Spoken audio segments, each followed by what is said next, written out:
بسم اللہ الرحمن الرحیم۔ بچوں، آج کا جو ہمارا لیکچر ہے وہ لیکچر نمبر 22 ہے اور یہ سیکنڈ ایئر اردو کے لیے ہے۔ جس پیج سے ہم پڑھ رہے ہیں وہ پیج نمبر 222، 223 اور 224 ہے۔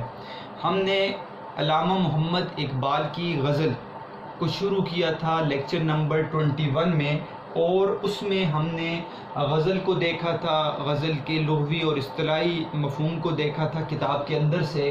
پھر اس کے بعد ہم نے علامہ محمد اقبال کی غزل کا جو ہے وہ مطالعہ کیا، اور اس کو میں نے پوری غزل کو ایک دفعہ پڑھا تھا، آپ نے سنا۔ پھر میں نے آپ کو بتایا کہ اس غزل کے اندر 10 اشعار ہیں، جبکہ جو آپ کی جو بانگ درا کے اندر جو غزل ہے اس کے اندر 18 اشعار ہیں۔ نصابی کتاب کے اندر 10 اشعار ہے، اور مفہوم میں نے بتایا اور اس کے موضوعات کو تقسیم کیا کہ کون کون سا موضوع کس شعر کے ساتھ ہے۔ بحر کا بتایا تھا کون چیز کے اندر بحر ہے، اور پھر میں نے آپ کو جو لیکچر نمبر 21 ہے اس میں 4 پہلے جو اشعار تھے ان کی تشریح، ان کا مفہوم، ان کے مشکل الفاظ کے معنی، اور خصوصاً جو اس کے اندر مشقی سوالات ہیں وہ ہم نے حل کر لیے تھے۔ 2 مشقی سوال تھے، سوال نمبر الف تھا اور سوال نمبر بے تھا۔ ساتھ ہم نے 2 صنعتیں حل کی تھی، صنعت تضاد اور صنعت تجنیس تام۔ اچھا بیٹا، آج کا جو ہمارا لیکچر ہوگا اس کا مقصد کیا ہے؟ اس کا مقصد ہے کہ ہم باقی جو 6 اشعار ہیں، شعر نمبر 5 سے لے کر شعر نمبر 10 تک، اس کے مفہوم کو جانیں، اس کی تشریح کو جانیں، اور اس کے بعد ہم اس کے اندر جو 4 سوالات باقی رہ گئے ہماری مشقی سوال کے، وہ ساتھ ساتھ دیکھ لیں۔ وہ سوال نمبر جیم ہے، سوال نمبر واو ہے، سوال نمبر دال ہے اور سوال نمبر ہے۔ یہ 4 سوال ہیں۔ ان 4 سوال کے حل کرتے ہی ہماری مشق جو ہے وہ مکمل ہو جائے گی، ہماری تشریح بھی انشاءاللہ مکمل ہو جائے گی۔ معروضی سوال بیٹا بڑے اہم ہیں جو غزل کے اندر ہوتے ہیں۔ تو ایک تو یہ ہے کہ اس طرح کا سوال آ سکتا ہے۔ سب سے پہلے معروضی سوال پر بات کر لیتے ہیں۔ تو بانگ درا جیسے کتاب ہے، تو اس طرح کا سوال کہ علامہ اقبال کی شامل نصاب غزل وہ ڈیش کتاب سے تعلق رکھتی ہے، تو بانگ درا آپ نے لکھنا ہے۔ اسی طرح یہ بھی آ سکتا ہے جیسے کہ کوئی بھی آپ کے سامنے مصرع یا شعر لکھ دیا جاتا ہے اور اس میں سے ایک جو ہے کوئی بھی لفظ وہ حذف کر لیا جاتا ہے۔ مثال کے طور پر جنہیں میں ڈھونڈتا تھا ڈیش میں زمینوں میں، ٹھیک ہے، اور اس کے اندر کوئی بھی 4 آپشنز آپ کو دے دیتے ہیں۔ یا پھر اس طرح کا بھی آ جاتا ہے وہ نکلے میرے ظلمت خانہ ڈیش کے مکینوں میں، گھر کے مکینوں میں، دل کے مکینوں میں، ٹھیک ہے، زمین کے مکینوں میں۔ تو اس طرح کے مختلف جو ہیں وہ آپشنز دے دیتے ہیں۔ اس لیے آپ کو میں نے بتایا کہ آپ کوئی بھی غزل یا نظم جب پڑھیں تو اس کو غور سے مطالعہ کریں، اس کو خود پڑھنے کی کوشش کریں۔ ایک تو فائدہ آپ کو یہ ہوگا کہ آپ کی اپنی اردو اچھی ہوگی، آپ کو تلفظ کی ادائیگی اچھی ہوگی، پڑھنے میں آپ کو دلچسپی ظاہر ہوگی، شعر کا پڑھنے کا ایک علیحدہ طریقہ ہے وہ آپ کو آئے گا، ساتھ ساتھ آپ کو معروضی سوال بھی حل ہو جائیں گے۔ تو کہیں سے بھی کوئی سا بھی جو ہے وہ لفظ اٹھا کے نکال دیتے ہیں اور وہ آپ کو دے دیں گے آپ کے معروضی سوال میں۔ یا پھر دیکھیں غزل جیسے ہم نے پڑھا تو غزل کا لفظ ڈیش زبان کا ایک مصدر ہے، انگریزی زبان کا، اردو زبان کا، فارسی زبان کا، عربی زبان کا۔ تو اس طرح کے بھی ایم سی کیوز آ سکتے ہیں۔ غزل کے معنی، لغوی معنی ڈیش کے ہیں، کاتنا، ٹھیک ہے، تو اس کو آپ نے غور سے پڑھنا ہے۔ غزل کے کم سے کم اشعار کی تعداد ڈیش ہے، ٹھیک ہے، تو 5 ہے، 6 ہے، 7 ہے، 8 ہے۔ تو اس طرح کے جو ہیں آپ کو ایم سی کیوز آ سکتے ہیں۔ تو آپ نے کتاب کے اندر سے کوئی بھی حصہ نہیں چھوڑنا۔ آخر میں جو خصوصاً جو ہے وہ ہائی لائٹ کیا ہوتا ہے وہ ایک حصہ وہ آپ کو دیکھنا ہے، اور وہاں پر بھی آپ کو ایم سی کیوز دیکھنے پڑیں گے کہ ایم سی کیوز کہاں سے آ سکتے ہیں۔ تو پوری کتاب کو جب آپ غور سے پڑھیں گے تو پھر مشکل نہیں ہوگا آپ کے لیے۔ اسی طرح بیٹا آ جاتا ہے کہ وہ کلام، مثال کے طور پر وہ کلام جس میں ایسے الفاظ ہوں جو املاء کے لحاظ سے ایک جیسے ہوں مگر دونوں کا مطلب جدا ہو، ڈیش کہلاتا ہے، ڈیش صنعت ہے، صنعت تضاد ہے، تجنیس تام ہے، تجنیس معرف ہے، صنعت تلمیح ہے۔ تو اس طرح کا بھی صنعت کے اعتبار سے بھی آپ کا ایم سی کیوز آ سکتا ہے۔ تو پہلے ابتدا میں نے آپ کو کچھ معروضی سوالات بتا دیے، اور یہ آپ نے ذہن میں رکھنا ہے کہ اس طرح کے ایم سی کیوز آپ کے اردو کے اندر وہ آپ کے سیکشن نمبر الف بہت اہم ہوتا ہے 20 نمبر کا، اور آپ کو تمام MCQs ٹھیک کرنے پڑتے ہیں بیٹا، اس لیے آپ کو بڑے ہی غور سے اردو کے MCQs کو دیکھنا اور ڈھونڈنا پڑے گا۔ اب آتے ہیں بیٹا ہم اپنے شعر نمبر 5 کی طرف اور ابتدا کرتے ہیں آج کے سبق کو۔ پہلے یہ جان لے بیٹا کہ پہلے 4 جو شعر تھے ان کے اندر موضوع کیا تھا۔ پہلے شعر کے اندر تصوف کا موضوع تھا، دوسرے شعر کے اندر فلسفہ خودی کو بیان کیا گیا، تیسرا شعر جو تھا اس کے اندر موضوع عشق مجازی تھا، جبکہ چوتھے شعر کے اندر میں نے آپ کو 3 موضوعات بتا دیے، عشق میں فنا کرنا خود کو، موجودہ مسلمانوں کی برے حالات، یا تقدیر کا مالک اللہ تعالیٰ کی ذات ہے۔ تو یہ 4 اشعار جو تھے ان کے اندر یہ مفہوم تھے۔ باقی اشعار کے اندر بیٹا مفہوم کے اعتبار سے کیا ہے ابھی پڑھیں گے، لیکن موضوعات دیکھتے ہیں۔ 5ویں اور 6ٹھے شعر کے اندر آپ کو ایک ہی موضوع ملے گا، جو موضوع ہے اولیاء اللہ۔ اولیاء اللہ کے اوپر جو ہے علامہ اقبال نے اشعار لکھے ہیں۔ 7واں، 8واں اور 9واں، ٹھیک ہے، ہر ایک تشریح اپنے اعتبار سے نوٹس کے اندر بھی میں آپ کو بتاؤں گا بعض نوٹس کے اندر کس طرح تشریح کی گئی ہے، لیکن جو میں سمجھتا ہوں اور میں نے زیادہ پڑھا ہے، جو دیکھا ہے، اس میں 7ویں، 8ویں اور 9ویں اشعار کے اندر آپ کو ایک ہی موضوع نظر آئے گا، وہ ہے عشق رسول کا موضوع۔ عشق رسول، نبی علیہ السلام کی جو محبت تھی علامہ اقبال کی، وہ انہوں نے غزل کے اندر بھی لائی، اور 7ویں، 8ویں، 9ویں شعر کے اندر آپ کو عشق رسول کا موضوع ملے گا۔ آخری شعر میں آپ کو اقبال خود پر نکتہ چینی جو ہے وہ کر رہے ہیں، اور خود پر اعتراض کرنے کے اعتبار سے انہوں نے ایک شعر کہا ہے اور عاجزی اپنی ظاہر کی ہے۔ تو 3 موضوعات ہم پڑھیں گے ان جو ہے 6 اشعار کے اندر، اولیاء اللہ، عشق رسول اور خود پر نکتہ چینی۔ یہ بیٹا ہمارا ان 6 اشعار کا موضوع ہوگا، اور اس کے اندر جیسے جیسے سوال آئیں گے وہ میں آپ کو بتا دوں گا۔ پہلے ہم ان اشعار کو دیکھتے ہیں، اس کے اندر سے مشکل الفاظ کے معنی آپ کتابوں کے اندر لکھ لیں، تاکہ پورے کے پورے اشعار جب میں پڑھوں تو پھر دوبارہ الفاظ کے معنی نہ بتانے پڑیں اور آپ کے لیے آسانی ہو۔ شعر نمبر 5 ہے، جلا سکتی ہے شمع کشتہ کو موج نفس ان کی، ٹھیک ہے، الہی کیا چھپا ہوتا ہے اہل دل کے سینوں میں۔ شمع کشتہ، ٹھیک ہے، کشتہ کہتے ہیں بیٹا بجھی ہوئی، تو شمع کشتہ بجھی ہوئی شمع، شمع کشتہ بجھی ہوئی شمع، موج نفس، ٹھیک ہے، ایک نفس تو جان کو کہتے ہیں، نفس کہتے ہیں ہوا، پھونک کو، جیسے ہم پھونک مارتے ہیں، تو موج نفس سے، موج تو لہر کو کہتے ہیں، تو مراد کیا ہوا؟ موج نفس سے مراد ہے کہ ایک جو ہے وہ پھونک، ٹھیک ہے، ایک پھونک یعنی کہ ایک جو ہے پھونک کی لہر، تو مراد یہ ہے کہ وہ کوئی بات کرتے ہیں، ٹھیک ہے، یا کوئی ایسی اصلاحی انہوں نے کلام جو ہے وہ پڑھ لیا، تو وہ یہاں پر مراد ہے، آپ کو سمجھ آ جائے گی انشاءاللہ تشریح میں۔ الہی کیا چھپا ہوتا ہے اہل دل سے مراد بیٹا نیچے لکھ لیں، اس کا اصطلاحی مطلب جو ہے وہ مجازی اور حقیقی مطلب اس کے جدا ہیں۔ اہل دل کا حقیقی مطلب تو دل والے ہے، لیکن اہل دل کا جو مجازی مطلب یہاں پر لیا گیا ہے وہ ہے اولیاء اللہ، تو آپ یہاں پر لکھ لیں اولیاء اللہ۔ نہ پوچھ ان خرقہ پوشوں کی، ارادت ہو تو دیکھ ان کو، یدے بیضا لیے بیٹھے ہیں اپنی آستینوں میں۔ نہ پوچھ ان خرقہ پوش کہتے ہیں بیٹا کہ پیوند لگی ہوئی کپڑے، پوشاک، پیوند لگے ہوئے جو ہے پوشاک۔ ارادت عقیدت کو کہتے ہیں، محبت۔ ید بیضا، ید بیضا کے نیچے لکھ لیں صنعت تلمی ہے، اور روشن کیا ہے بیٹا؟ روشن ہاتھ، ٹھیک ہے، روشن ہاتھ، تو یہ تلمی ہے حضرت موسیٰ علیہ السلام سے، آپ کو میں یہاں پر بتا دوں گا۔ آستین تو آپ سمجھتے ہو، آستین کسے کہتے ہیں بیٹا؟ محبت کے لیے دل ڈھونڈ کوئی ٹوٹنے والا، یہ وہ میں ہے جسے رکھتے ہیں نازک آبگینوں میں۔ میں کہتے ہیں شراب کو، آبگین، آبگینوں کے نیچے لکھتے ہیں شیشے کا برتن، نازک برتن۔ نمایاں ہو کے دکھلا دے کبھی ان کو جمال اپنا، جمال خوبصورتی یا ظاہر بتا دیں۔ بہت مدت سے چرچے ہیں تیرے باریک بینوں میں، چرچے تذکرہ باتیں، باریک بین، باریک بین سے کہتے ہیں کسی بات کی گہرائی میں پہنچنے والا، کسی بات کی گہرائی تک پہنچنے والا۔ خاموش، یہ خاموش ہے لفظ بیٹا، خاموش یہ کیوں لکھا گیا ہے؟ وہ وجہ ہے بہر کے حساب سے اس کو پورا کرنے کے لیے خاموش اے دل بری محفل میں چلانا پکارنا نہیں اچھا ادب پہلا کرینہ کرینہ کہتے ہیں اصول یا قاعدے کو قاعدہ یا اصول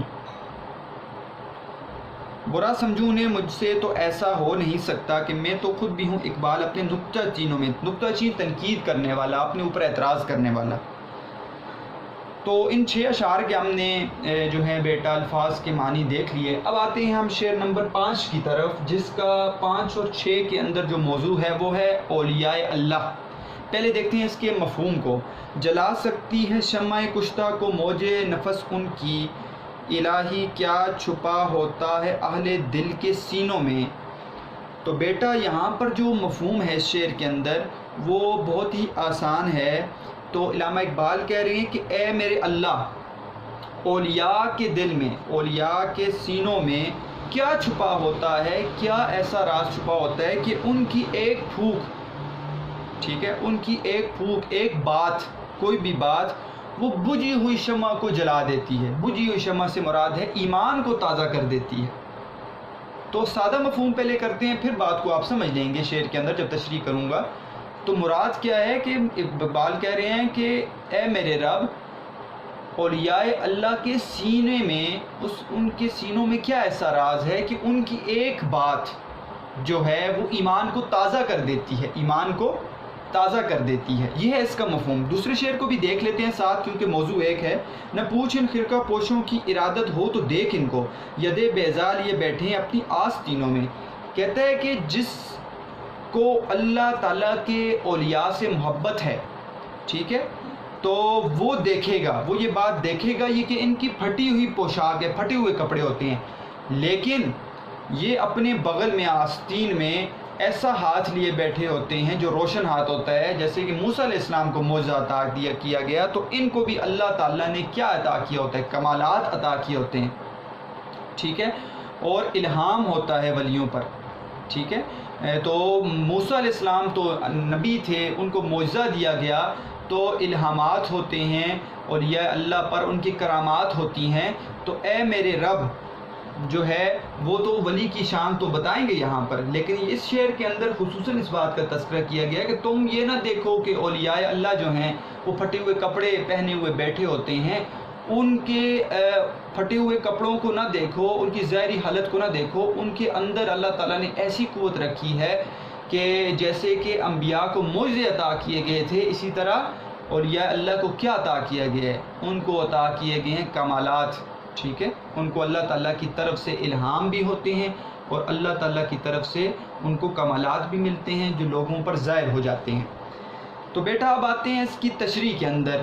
دیکھیں ایک بات تو یہ سمجھ لیں کہ موضوع دونوں اشعار کا ایک جیسا ہے تو اس دونوں اشعار کے ساتھ آپ کچھ آیات کا مفہوم کچھ احادیث کا مفہوم بھی لکھ سکتے ہیں جس میں اولیاء اللہ کی شان کے بارے میں بتایا گیا ہے. ایک یہ بات. دوسرا اشعار بھی آپ دونوں کے ساتھ ایک طرح کے لکھ سکتے ہیں. پہلی بات یہ بہت ضروری ہے میں بات کرتا ہوں سب سے پہلے آیت پر ٹھیک ہے. اللہ تعالیٰ کے قرآن میں جو اولیاء اللہ کا مقام ہے وہ بہت بڑا بیان کیا گیا ہے. ہم سورہ فاتح پڑھتے ہیں پہلی آپ کو میں بات بتا رہا ہوں.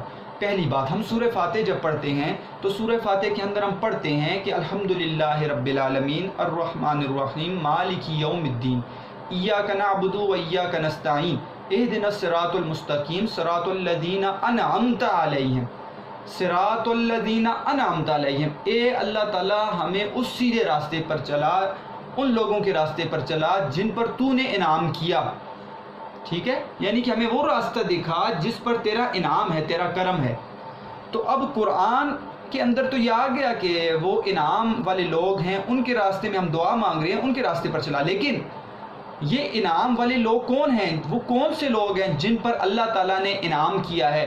قرآن اپنی آیات کی بعض آیات کی تفسیر جو ہے خود بیان کرتا ہے. قرآن نے اس آیت کی تفسیر جو ہے وہ خود بیان کی ہے اور قرآن کہتا ہے کہ وہ کون سے لوگ ہیں. ایک اور آیت میں کہتے ہیں وہ انعام یافتہ لوگ کون سے ہیں. کہتے ہیں وہ انعام یافتہ لوگ وہ ہیں من النبیین والصدیقین والشہداء والصالحین. وہ لوگ ہیں جن پر اللہ نے انعام کیا ہے. وہ کون سے لوگ ہیں؟ انبیاء ہیں صدیقین لوگ ہیں شہداء جو ہیں شہید ہونے والے ہیں۔ اور آخر میں کہا صالحین، صالحین سے مراد کون ہیں؟ صالح لوگ سے مراد اولیاء اللہ ہیں۔ تو اللہ تعالیٰ سے جو ہم سورہ فاتحہ کے اندر بار بار نماز کے اندر دعا کرتے ہیں، اللہ تعالیٰ ہمیں سیدھے راستے پر چلا، ان لوگوں کے راستے پر جن پر تو نے انعام کیا۔ تو انعام یافتہ لوگ وہ ہیں جو اللہ کے ولی ہیں۔ ٹھیک ہے بیٹا، یہ قرآن کہہ رہا ہے۔ تو ہم اللہ کے ولی کے راستے پر چلنے کی دعا مانگتے ہیں، انبیاء کے راستے پر چلنے کی دعا مانگتے ہیں، صدیقین سچے لوگوں پر کے راستے پر، صحابہ کے راستے پر چلنے کی دعا مانگتے ہیں۔ ہم مانگتے ہیں کہ ہمیں شہید لوگوں کے راستے پر چلا، تو یہ ہم نے دعا کر دی۔ ایک آپ کو میں نے بات بتا دی۔ دوسری، قرآن کہتا ہے کہ الا ان اولیاء اللہ لا خوف علیہم ولا هم یحزنون، سورہ یونس کے اندر یہ آیت ہے، جس کا مفہوم آپ لکھ لیں بیٹا۔ مفہوم کیا ہے؟ سن لو اولیاء اللہ پر نہ خوف ہوتا ہے، نہ ان پر کبھی غم آتا ہے۔ کہ جو اللہ کے ولی ہوتے ہیں ان پر اللہ تعالیٰ نہ کبھی خوف لاتے ہیں دنیا کے اعتبار سے، اور آخرت کے اعتبار سے انہیں کبھی غم ہوگا۔ تو یہ ہے ایک ولی کی شان قرآن میں بیان کی گئی ہے۔ احادیث میں ہم دیکھتے ہیں، احادیث میں کیا کہتے ہیں؟ احادیث بہت ہی ایک حدیث، اچھی حدیث جو نبی علیہ السلام کی ساری پیاری باتیں، ساری خوبصورت باتیں ہیں اور ہمارے ایمان کا حصہ ہیں۔ اس حدیث میں نبی علیہ السلام نے یہ بتایا کہ ولی کون ہے۔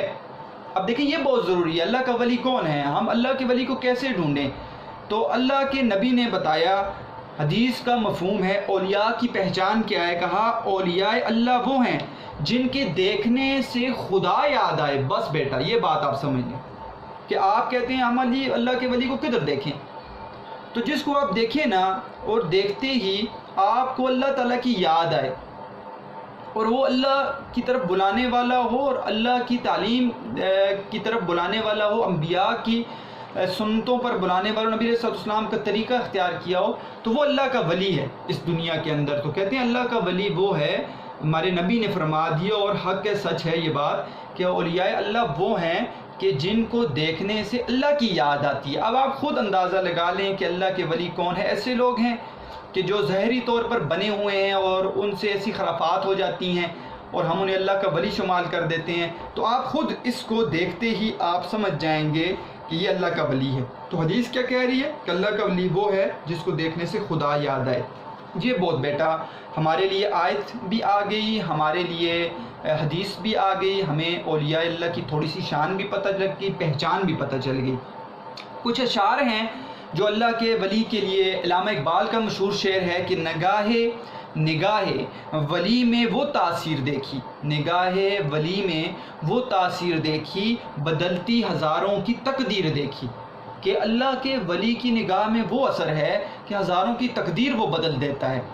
کیوں؟ اللہ سے فیض حاصل کرنے والا، الہامات کے اندر رہتے ہوئے اللہ تعالیٰ اس کو کمال عطا کر دیتے ہیں، ٹھیک ہے، اور وہ لوگوں کو اللہ کی طرف بلاتا ہے تو اس کی بات میں اثر ہوتا ہے۔ تو نگاہ ولی میں وہ تاثیر دیکھی، بدلتی ہزاروں کی تقدیر دیکھی۔ یا پھر ایک اور بہت جو مشہور شعر ہے، بہکا تو بہت بہکا سنبھلا تو ولی ٹھہرا، بہکا تو بہت بہکا سنبھلا تو ولی ٹھہرا، اس خاک کے پتلے کا ہر رنگ نرالا ہے۔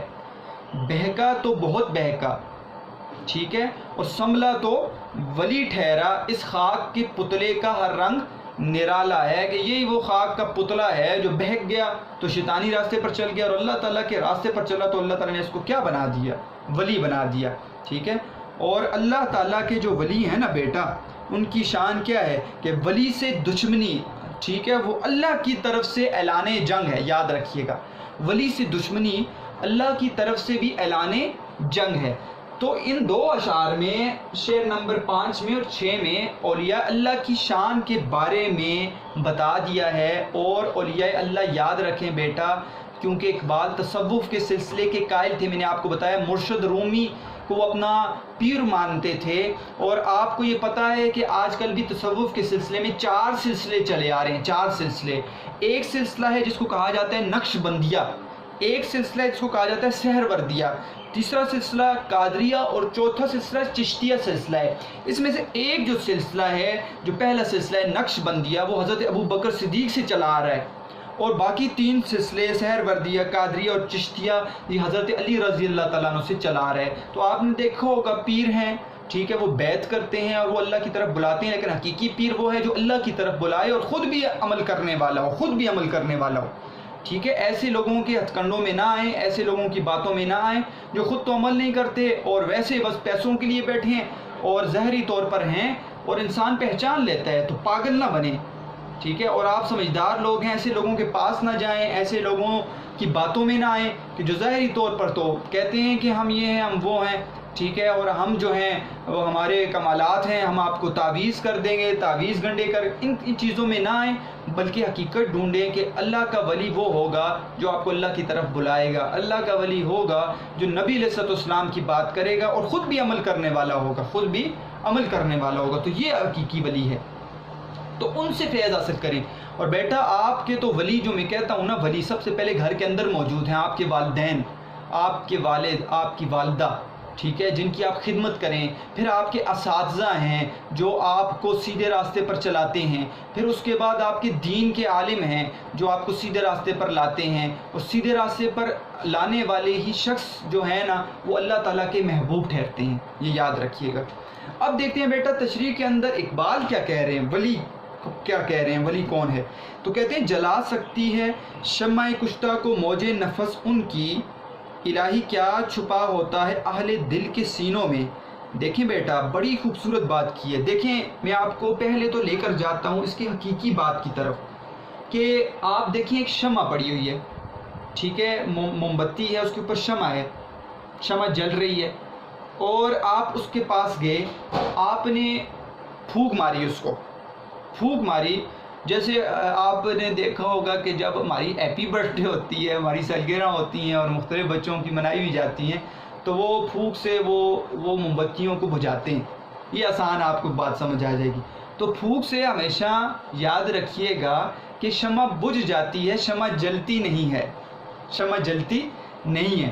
لیکن اقبال کا کمال دیکھیں شعر کے اندر، کیا کمال، کیا خوبصورت بات کی ہے اقبال نے. اقبال کہتا ہے کہ ولی کی پھونک میں وہ تاثیر ہے کہ حالانکہ پھونک شمع کو بجھا دیتی ہے، شمع بجھ جاتی ہے، لیکن ولی کی پھونک میں وہ تاثیر ہے کہ اس سے تو شمع جل جاتی ہے. یہ دیکھیں، جلا سکتی ہے شمع کشتہ بجھی ہوئی شمع کو موج نفس ان کی، ولی کی ایک پھونک، ٹھیک ہے، وہ بجھی ہوئی شمع کو جلا دیتی ہے. حالانکہ جلاتی تو نہیں ہے، وہ تو بجھاتی ہے، لیکن ولی کی شان کو بیان کرنا ہے کہ ان کی ایک پھونک جو ہے وہ کیا کر رہی ہے. حقیقی مطلب بیان کر رہا ہوں، ابھی سمجھنا ہے بیٹا بات کو، مجازی پر آئیں گے تو آپ بات سمجھ جائیں گے.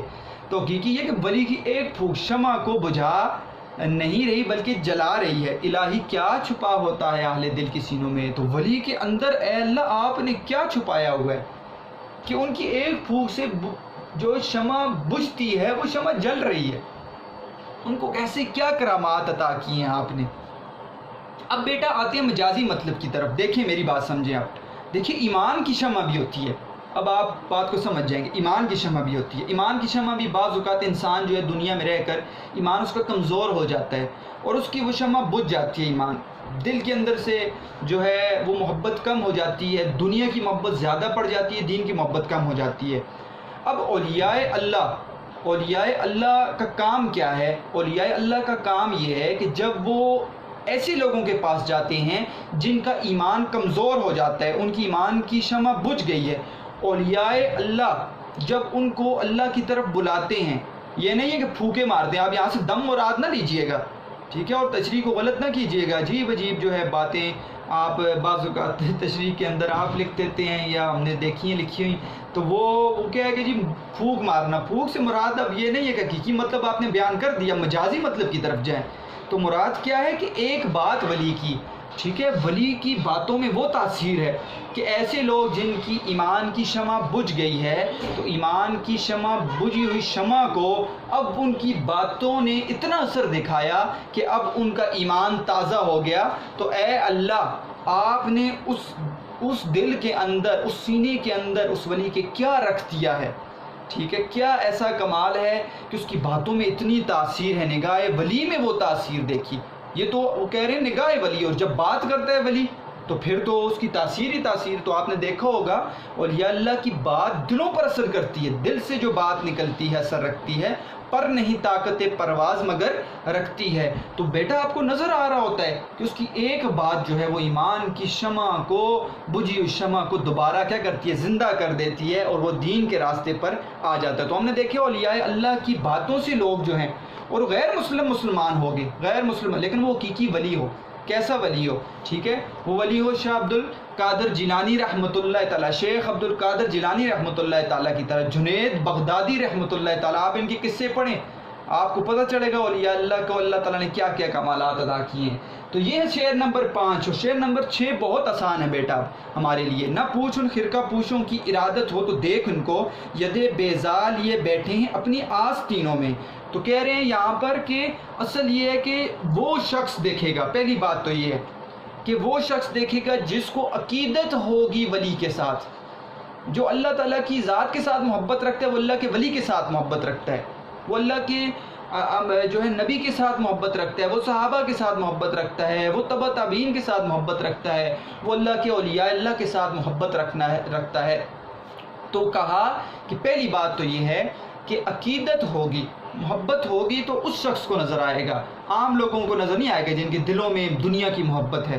تو کہتے ہیں کہ ایسا شخص جو ولی کے ساتھ محبت رکھتا ہے، ٹھیک ہے، تو وہ کیا ہے، وہ دیکھتا ہے کہ ولی جو ہے وہ دنیا کے اعتبار سے، لازمی نہیں ہے کہ ولی کے پھٹے پرانے کپڑے اور آپ جائیں اور ان کو ڈھونڈنے لگ جائیں اور آپ اس کے حقیقی مطلب پر چلے جائیں. حقیقی مطلب تو یہ ہے بیٹا کہ ولی جو ہے وہ کیا ہے، اگر محبت رکھتے ہو تو دیکھو اس نے پھٹے پرانے کپڑے پہنے ہوں گے اور اس کی آستین میں ید بیضا ہوگا، چمکتا ہوا ہاتھ ہوگا. یہ حقیقی مطلب ہے. اب جاتے ہیں مجاز کی طرف.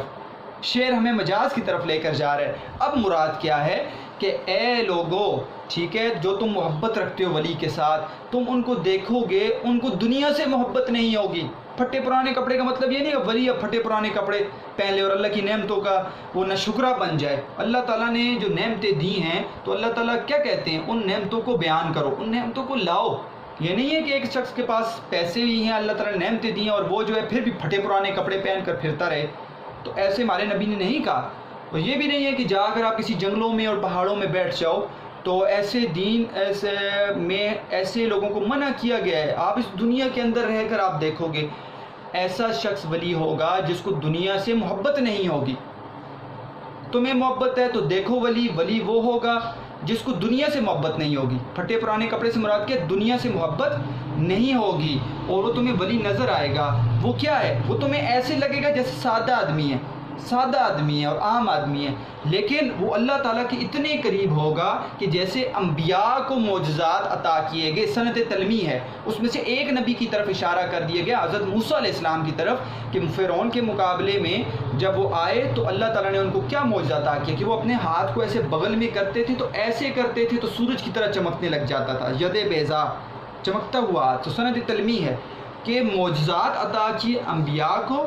اور ولی کیا ہے، ولی کو اللہ تعالیٰ نے کرامات عطا کر دی کہ جیسے وہ ان کو اللہ تعالیٰ نے معجزات عطا کی انبیاء کو، تو ولی کے ہاں کرامات ہوتی ہیں کہ ان کی دعائیں اللہ کے ہاں قبول ہوتی ہیں، ان کی بات کرنے کے اندر اثر ہوتا ہے. یہ نہیں ہے کہ اب وہ معجزات لے آئیں اور طرح طرح کے ان کے واقعات ان سے رونما ہو جائیں، ایسے نہیں ہوتا. لیکن وہ دنیا کے اندر اللہ تعالیٰ نے ان کو عزت دی ہوتی ہے، اللہ تعالیٰ نے ان کو دنیا کے اعتبار سے ان کی زبان میں تاثیر ڈالی ہوتی ہے، ٹھیک ہے، اور وہ اللہ کی طرف بلاتے ہیں. یہ کرامات ہوتی ہیں کسی ولی کے پاس. تو بیٹا آپ کو سمجھ آ گئی ہوگی ان دونوں اشعار کی. تو اس شعر کے اندر خصوصاً سنت تلمی ہے. اب ہم جاتے ہیں بیٹا ان دو شعروں کے اندر دو سوالات کی طرف تاکہ ہمارے یہاں پہ سوالات حل ہو جائیں. سوال نمبر جیم ہے اور سوال نمبر واو ہے. سوال نمبر جیم کیا ہے، پہلے دیکھیں اہل دل سے کون لوگ مراد ہیں. یہ دیکھیں بیٹا شعر لکھنا ہے آپ نے. سوال نمبر جیم کے اندر کون سا شعر جلا سکتی ہے شمع کشتہ کو موج نفس ان کی، الہی کیا چھپا ہوتا ہے اہل دل کے سینوں میں. اہل دل سے مراد، ٹھیک ہے، اہل دل جو ہے حقیقی مطلب ہے دل والے، جبکہ اس کے لیے مجازی مطلب علامہ اقبال نے بیان کیا ہے، اس سے مراد ہے اولیاء اللہ. اب اولیاء اللہ کے اوپر آپ نے بات کرنی ہے کہ اقبال اپنے اس شعر کے تناظر میں بات کرنی ہے. اولیاء اللہ وہ ہیں کہ جن کی ایک بات سے وہ ایسے لوگ جو ایمان کی جن کے اندر شمع بجھ جاتی ہے، کمزور ہو جاتا ہے ایمان، ان کے ایمان کو دوبارہ پختہ کر دیتے ہیں. تو یہ اولیاء اللہ کے اندر آپ نے وہ بات کرنی ہے جو میں نے تشریح کے اندر ولی کی شان کو بیان کیا، اور آپ شعر بھی لکھ سکتے ہیں اس کے ساتھ. اس طرح سوال نمبر 22 بیٹا آپ دیکھیں، سوال نمبر 22 ہے ید بیضا کی وضاحت کریں. بہت آسان ہے، شعر لکھنا ہے بیٹا. ید بیضا لیے بیٹھے ہیں اپنے آستینوں میں. لغوی مطلب ید بیضا کا ہے روشن ہاتھ. روشن ہاتھ اصطلاحی معنی یہاں پر مراد ہے کہ اس سے جو ہے وہ اشارہ ہے حضرت موسیٰ علیہ السلام کے معجزے کی طرف کہ وہ فرعون کے مقابلے میں اللہ تعالیٰ نے ان کو معجزہ عطا کیا کہ اپنے آستین میں جب وہ بغل میں ہاتھ ڈالتے تھے تو باہر نکالتے تھے کہ سورج کی طرح چمکنے لگ جاتا تھا. اب یہاں پہ آپ تیسری ایڈنگ دے سکتے ہیں صنعت تلمی. اب آپ شعر کی تناظر میں بات کر سکتے ہیں کہ اس شعر کے اندر ایک خوبصورت صنعت کا استعمال کیا گیا. صنعت تلمی جو ہے کسی واقعے کی طرف اشارہ کرنا. تو یہاں پر ایک واقعے کی طرف اشارہ کر کے اولیاء اللہ کی شان کو بیان کیا گیا ہے کہ جیسے موسیٰ علیہ السلام کو کسی نبی کو معجزہ عطا کیا جاتا تھا، اب انبیاء کا سلسلہ تو رک گیا، لیکن اولیاء اللہ کو اللہ تعالیٰ نے کرامات عطا کی ہیں، ٹھیک ہے، اور الہام ہوتا ہے ان پر. تو یہ صنعت تلمی کے اندر آپ لکھ سکتے ہیں. تو آسان ہو گیا آپ کے لیے، سوال بھی 2 حل ہو گئے اور 2 اشعار بھی حل ہو گئے. ہم جاتے ہیں 7ویں، 8ویں اور 9ویں شعر کی طرف بیٹا. 7واں، 8واں، 9واں شعر تعلق رکھتا ہے عشق رسول کے ساتھ.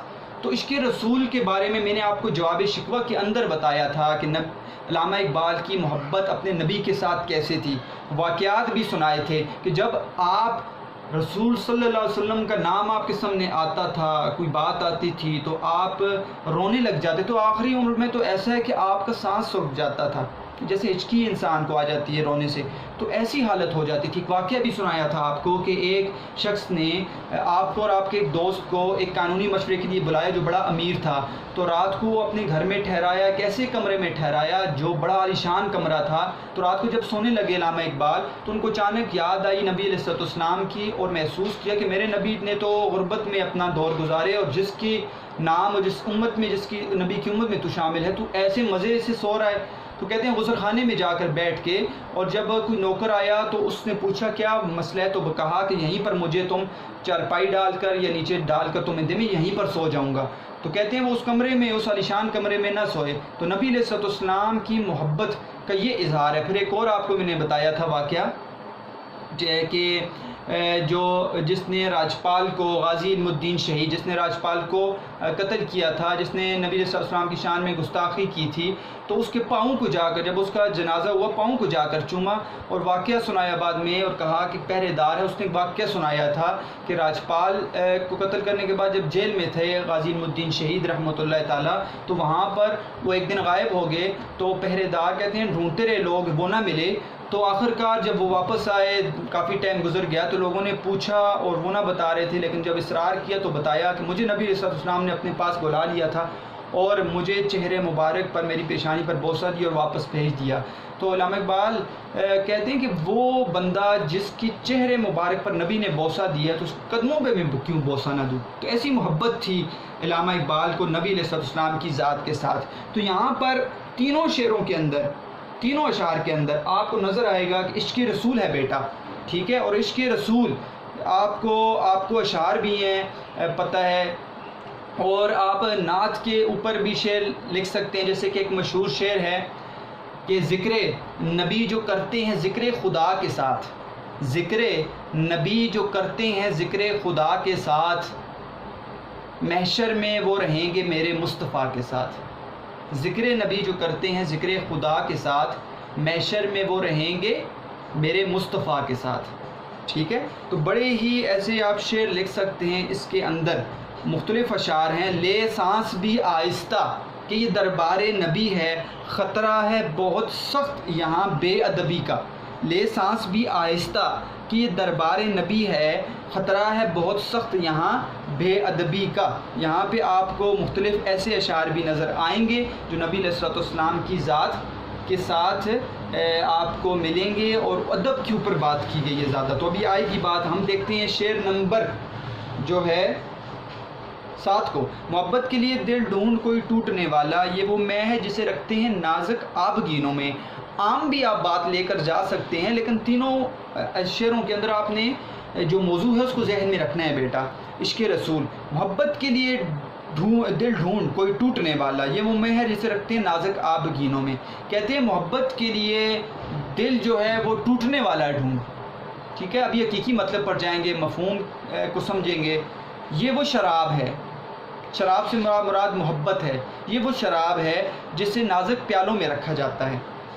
تو کہتے ہیں کہ مفہوم کیا ہے کہ محبت کے لیے ایسا دل ہونا چاہیے جو عشق میں چور ہو جائے، کہ اپنی ذات کو عشق میں فنا کر دے۔ تو ایسا دل جو نرم ہوگا اور ٹوٹنے والا ہوگا، اس کے اندر حقیقی محبت آتی ہے بیٹا، اس کے اندر حقیقی محبت آتی ہے۔ اب آپ بات کو سمجھ جائیں گے جب میں اس کے مجازی مطلب کی طرف لے کر جاؤں گا۔ دیکھیں، حقیقی مطلب تو یہ ہے کہ ایک شراب آپ جو ہے اس کے اندر بھی نشہ ہوتا ہے اور عشق کے اندر بھی نشہ ہوتا ہے۔ تو یہاں پر میں کچھ عشق کہا گیا، محبت کہا گیا۔ شراب جو ہوتی ہے وہ ہمیشہ نازک پیالے میں مزہ دیتی ہے، کانچ کے برتن میں مزہ دیتی ہے، ٹھیک ہے۔